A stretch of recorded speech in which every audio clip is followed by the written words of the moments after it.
Happy Veterans Day. Yes. We're honored. Yeah, big one today. To be grateful, of course, for our service members. Yes. Past and present. Awesome. Thank you for all that you do. Okay, so today we've got a good one, as always, though. Always. But I just love this topic because it debunks a lot of myths, also, but it also gives a lot of new insight. So thank you again for joining us. If you don't already, please make sure you subscribe to our channel. That way you can get all these wonderful trainings and watch recordings and share them and refer back to them. And then you never miss anything. And make sure as we're doing this that you are writing in your comments, because we will take questions at the end. We also just love your comments. If you have a comment, like us. What else? Yeah, that was all good. Let's do it. Let's go. Okay, so what if I told you that a simple supplement used by athletes could also boost your memory, focus, and protect your brain as we age? Yeah, I love it. Pretty cool and pretty simple, as I said. So today we are going to talk about creatine. Boom. We're going to cover the basics of just what is creatine, and we're going to really spend time on the many health benefits of creatine beyond athletic performance. Of course, we're going to talk about athletic performance because it's a major one, but we're going to hit up on all the other benefits which many people don't know of. We're also going to discuss creatine for women because it is really touted as a supplement for males, which is not true. And then we'll kind of do a little bit about our Live Good Creatine plus HMB. Love it. Right? Yeah, sounds great. Okay, so let's just talk about what creatine is. It's natural. Right? It's a natural compound found in the body, particularly in our muscles and our brain. It is often supplemented to benefit athletic performance, but the research just highlights a lot more benefits, including, like we said, brain health. Yeah. One thing about its effectiveness, you want to give those pretty cool stats? How effective is creatine? Oh, 100%. There you go. There you go. Yeah, that was an easy one. Right. I mean, it's not many things you can say are 100% effective. Well, at doing one particular thing, and that is drawing water into the skeletal muscle cell. Right. So that's what I mean by I can tell you definitively that is what will happen. Right. Among other things, of course. But it's a well-studied molecule. I mean, over 50 years of studies. Sure. Or longer. Right. Probably the most studied supplement, to be honest. I mean, they started using it in the earliest Olympics before they even had any idea what it would do. Right. It's crazy. It's great. It is pretty cool. But let's talk about that creatine molecule real quick, guys, though. It is a non-essential, like Lisa mentioned, which means the body will make it. It's a derivative of amino acid, so it's a non-essential amino acid, basically. And we're talking about creatine right now. We will also separately discuss HMB because there's two actual molecules in here. The cool thing about creatine is that our body will make some of it, but not enough. We must get it from food.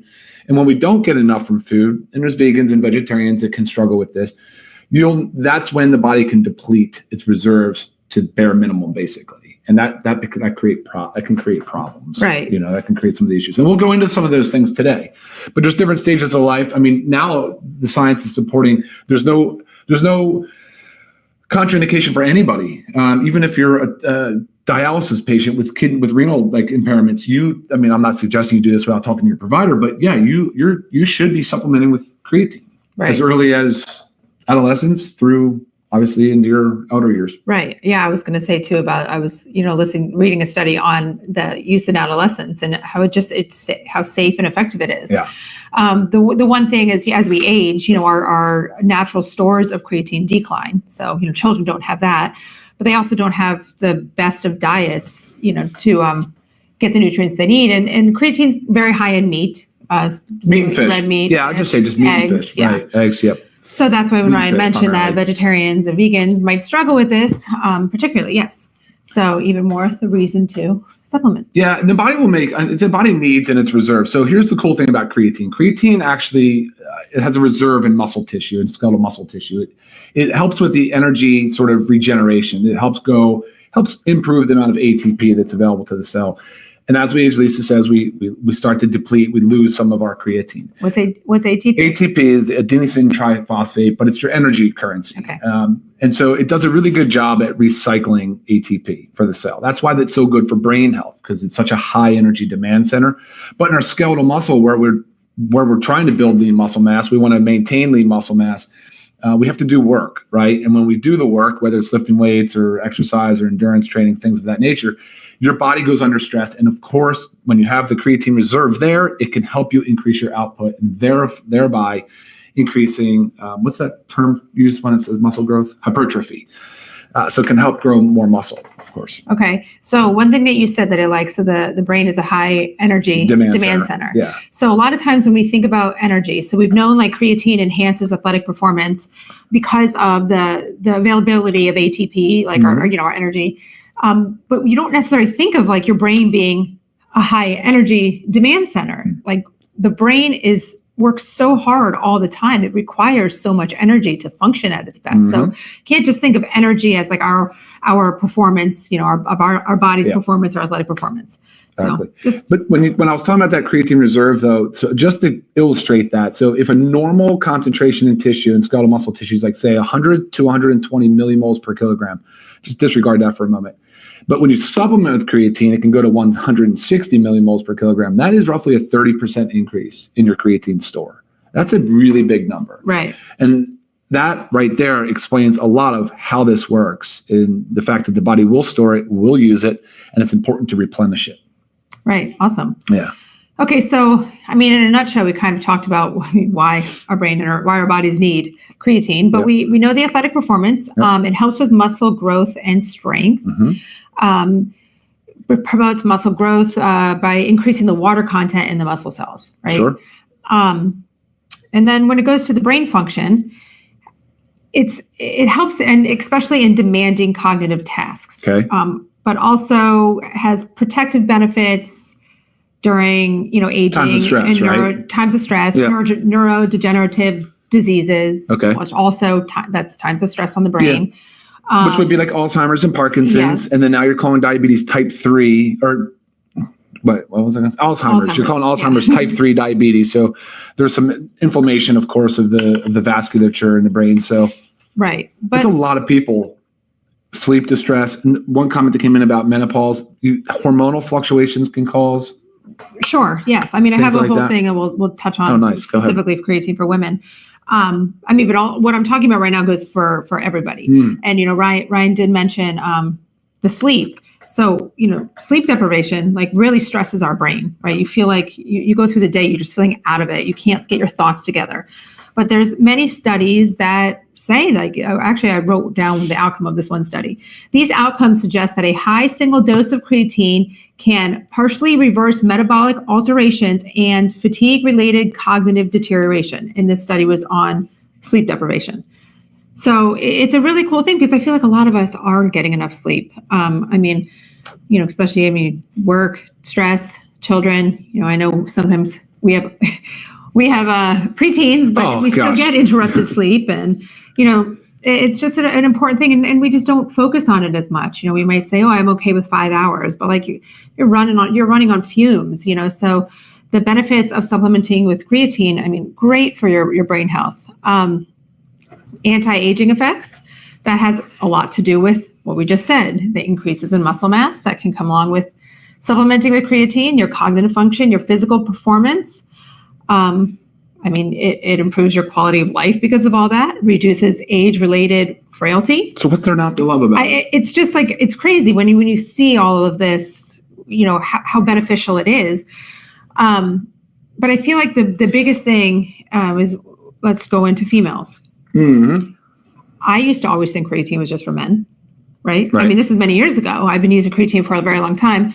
But many people just think it's a supplement for men, especially bodybuilders, because that's where it began, right?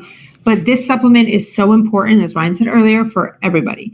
And when it comes to women, especially with hormonal fluctuations, hormonal support during menstruation, like, our fluctuating mood, our energy levels. This is big time. Muscle energy. You know how you feel. I know how you feel. And then the cognitive health benefits that during hormonal changes such as menopause, where the brain fog and the cognitive challenges can be more pronounced. This is huge. And not to mention, let's also talk about for women what else happens. And, menopause is our muscle mass significantly declines. Our bone density suffers. This is the most amazing thing for postmenopausal women. Again, the brain, the muscle, the bone, the anti-aging effects. And I do feel like I'm sure many of you are sitting out there thinking, but creatine makes you gain weight. Okay, creatine does not make you gain weight. Because creatine hydrates the cells, and you said it's 100% effective at doing that, it can increase this water weight feeling, like a small sense of bloating. If this does happen, it's temporary. It's just while your body's getting adjusted to the creatine, right? The cells are getting hydrated. I will personally say I never noticed it, but I do know other people have said that they noticed it, but just give it a couple weeks. It will go away. It's not permanent. There's no study out there that says that water weight gain or that bloating feeling is permanent. It's self-limiting. It does resolve on its own. If there is water, it follows it via osmosis. That's actually the way it works. And it will limit. It will self-limit and it'll go away, but it'll stabilize, really. The whole point is that you would continue to hydrate with taking creatine. I want to enforce the importance of consuming water. Even if you get a sense that you're holding water, you should continue to hydrate with water. Trust me. Give it a couple of weeks. Give it 4 weeks. Within 4 weeks, you can already notice the benefits of creatine for brain and also for skeletal muscle mass. Right. So some people notice it pretty right away. Pretty quick, like 2 weeks and under. But 4 weeks is kind of your period, right? Gets you through all of it. And then you're in a maintenance phase. There is no real need for a loading dose, though, just to get started. After 30 days, you'll still have that same reserve in your muscle tissue. So feel free to just, 1 scoop is 5 grams of creatine, 3 grams of HMB, and that is all you need. And it's that simple. Right. So, what you said, daily dose is the 5 milligrams. Yeah, 5 grams. 5 grams. Yeah. And higher doses of creatine, they may also cause GI upset. While they can be beneficial for the brain health, I would just suggest separating them. So say I had a really bad night, didn't get enough sleep, or solid sleep, whatever it was. I would take a dose of creatine in the morning and then a dose in the later afternoon at some point, because combining them together can cause the GI upset for some people. So it's just, an easy way to split it up. And timing, do you want to talk about how to get the most out of it, or where are we? And I know you want to follow. Yeah, no, go ahead. I think it's fine to say that you can take it any time of day. That's the important thing. You're just trying to replenish the reserve. I made a mistake for many years thinking it was fuel for the gym, for the workouts. It was a pre-workout for me, which is incorrect. It can be. It can be. You're welcome to do it that way. But there's also been studies that have shown the benefit of taking it with carbohydrates after a strenuous workout. But again, if you're not working out and doing heavy lifting and that's okay. You can still use creatine every single day and will still support the muscle protein synthesis pathway. Right. And it will preserve, and this is where HMB is so good. Maybe we can talk about HMB now, but that's where HMB is so beneficial because it actually slows down, inhibits proteolysis, the breakdown of the protein. So it can slow down the muscle degradation process. So we're preserving our muscle mass. So it's very hard, of course, to build and maintain, but to preserve it is so key. So we got to really focus on that. HMB, beta hydroxy beta methylbutyrate, is a naturally occurring compound. It is a byproduct or metabolite of leucine, which is a branched chain, an essential amino acid, branched chain amino acid, which we talk about all of the time with regard to our essential aminos and the importance of using the essential aminos, again, to keep the body in muscle protein synthesis. So as you can start to see, these are related compounds. They're related in the way that they work and how they work and what the ultimate outcome is and what our goals are. And that's why we absolutely love talking about products that can preserve our aging, can add to our longevity, increase our health span, and make us really feel better, more functional. Definitely. That's what I really like about creatine, HMB. And I think a good comment you had said about even if you're not working out, because even though you're listening to everything we're saying, but if you're like, oh, I just don't feel like my muscles need it because I'm not working out, but like your muscles even need it more. I mean, we need the first signs of aging are muscle loss, and that starts to happen in our 30s. And just, starts to decline from there. So we really need to protect and preserve that because we want to, it can stop aging, we're not going to reverse it, but we want to age gracefully, right? Yeah. I mean, that's the goal. You cool if I jump into a couple questions? Or we're not there yet? Go for it. Well, this one is very relevant. Can people with kidney issues take creatine? And then right here, there's another one. My husband is on dialysis and they tell me he can't take creatine. I think he needs it more than ever. Your thoughts? Big time thoughts on this. There's a number of academies that have come out and said that creatine does not harm the kidneys in any way, shape, or form. It can transiently or acutely spike your serum creatinine level, which people like to measure as a function of kidney health. Right. But if you're as far advanced as dialysis, actually most specialists, nephrologists now, are recognizing that due to dialysis, the way it filters the creatine out, the way that our diets are limited in protein, the way that our diets are limited in getting any creatine from dietary sources, and also because the kidney is compromised, the natural metabolism of the body making creatine is also compromised because the kidney is responsible, kidney and liver, but the kidney is responsible for the first 2 stages of creatine manufacturing, right? So getting to your point, the nephrologist should probably get on board with listening to some other specialists that are in the space right now, because it looks like they're using creatine supplementation in dialysis clinics. It looks like those patients are benefiting the most from it because, unfortunately for dialysis patients, there's so much of the filtration. They've got brain fog, they have depression, they have low energy, low libido, all of the things that you put in that bucket of what happens when your muscle mass starts to decline and you lose. And of course, when phosphocreatine is not available to the muscle tissue, this is like what happens. So more than ever, vegans, vegetarians, dialysis patients, I mean, these are the people that need to be speaking to their healthcare providers, really pushing them on it and saying, tell me why, challenge it, and tell me why I should not be taking creatine. Point to the literature, point to something, because I don't think that's the way it should be. I think you guys should be supplementing on it. But again, my opinion, you need to get your doctor to advise on that. All right, cool. There was the one I saw there, I don't know where it was, but it was about hormones. And if someone was saying they're estrogen positive for cancer, can they still take it? This doesn't change or affect your hormones. It just helps some of those side effects that come with or hormonal fluctuations. Yeah. And taking it a step further, if there's an active cancer, that's beyond kind of the scope of today's conversation. But I am not aware of creatine having any detrimental or negative effects for people undergoing cancer treatment or active cancer. But again, anytime you are, your doctor should know everything that you're taking. Cool. All right. It's funny, a lot of questions about the shirt. Hi from Michigan. I will tell you, Ryan has a lot of new LiveGood's shirts that they're not available yet. Our lovely CEO, Ben Glinsky, just made Ryan a big package for his birthday. That was last month. So he's going to be showing up in a lot of different colors. Seniors can benefit from creatine more than ever, Susan. Probably the biggest class of people that needs to be taking creatine, I would say. I agree.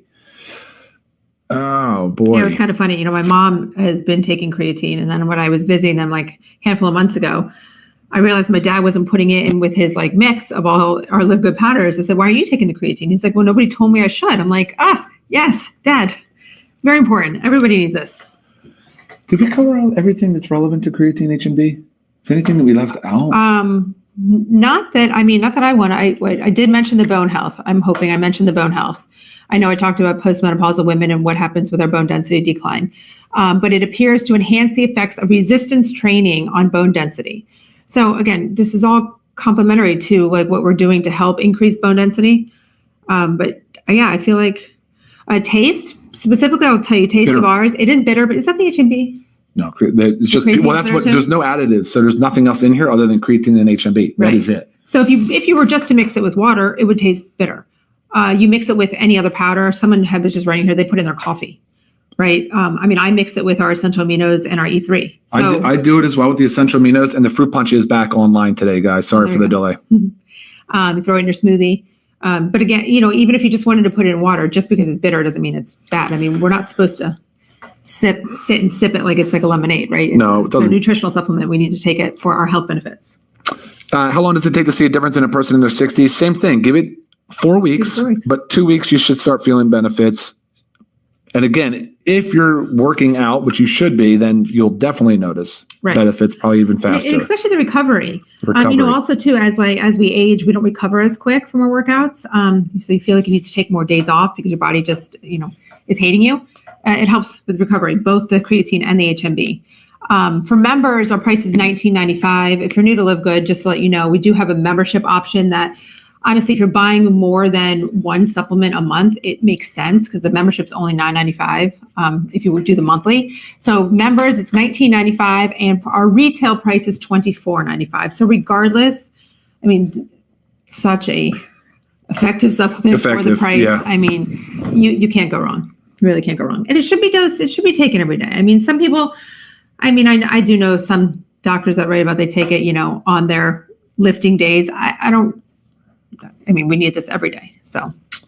Yeah, I mean, if you replenish the stores enough, though, if you like took, say, 10 grams, I'm just speculating, but 10 grams 3-4 times a week, you'd probably be fine, right? I mean. Oh, and Stu just said, can the supplement aid in, and which I just talked about, can it aid in recovery and muscle soreness reduction? 100%. And again, specifically this creatine, because we added the HMB, so you get double help there. Celeste, go ahead and email me. It says, what are the best combination of supplements for postmenopause? Email me, lisa@livegood.com. Happy to help you there.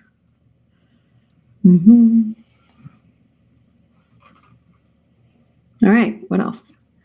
Well, a lot of hellos. Yeah, very nice. Thank you, everybody. Yeah, I love you guys joining us. Again, make sure you like and subscribe to our channel, guys, if you haven't already. We have several amazing products on our website, livegood.com. Just make sure you check them out. Lots of options. And like I said, we also have the wonderful membership option. But I mean, bottom line, guys, this is for everybody. And don't be scared of maybe that little bit of water weight that might happen for a couple weeks, if it does. But like I said, I never noticed anything. You feel good. Sorry. I wanted to say something about travel, because you always say how good it is for travel. Yeah, for jet lag especially, but sure. Yeah. So usually due to sleep deprivation. Sure. Altered sleep. So yeah. But yeah, for sure, it's excellent for that. I love that, Stu. Thank you for sending in. They're kind of like layup questions, and I appreciate that because they're good talking points. Any additional ingredients or fillers? If so, what are the purpose? There are none, actually. If you look at the supplement facts, you'll see that it is only creatine monohydrate, because highly effective, most effective form of creatine, very cost effective as well. And then beta hydroxy beta methylbutyrate, calcium. That calcium it's not the free form. It's just a calcium ester. All it is it's paired to it, and it's actually more bioavailable, guys. So don't be scared by the calcium word. That doesn't mean anything was added to it. It's just the calcium salt form versus from the HMB. From the HMB, yeah. And it says it on there too. The calcium in parentheses from calcium HMB. Yeah. Okay, perfect. Does it amp up your energy? No, not necessarily. It's certainly not a thermogenic like caffeine or something like that. But you could take it at night. Yeah, you could take it at night. But guys, it is increasing it's recycling your ATP. So when you go under duress and the body has to tap into the stores of creatine to access phosphocreatine, yes, it is going to help you prolong your output or work, which is what I love about it. There is no sodium. Vicky's asking a question about that. You must have mentioned sodium, but there is no sodium. Did I say something about sodium? I don't know what. Well, salt. There's a second question about salt. I did see another one too. What about the salt with creatine? Because there are no salt. There's no salt in here. Yeah. Maybe I'm saying calcium salt. That just means it's an ester. Don't think of that as salt. That's not salt. There's no sodium. There's no chloride. There's none of that in there. Sorry for any confusion. Susan says you can't really taste it, which I think is true. I mean, besides the little bit of bitterness alone, but it mixes with anything like without any bitterness. Cool. All right. That's it. Guys, thank you so much for all your questions. Thank you for all of your engagement. And hello to those that are watching this on recording. And today in the United States is Veterans Day. So again, happy Veterans Day. We're honored by all of the things that you guys have done for our country. Yes, thank you. Past and present. All right, guys. Thank you all. Yep. Any further questions? You guys always know, email me, lisa@livegood.com. Again, we always try to answer questions relative to the topic here. Until next time. Yeah. See y'all. Take care, guys. Bye-bye.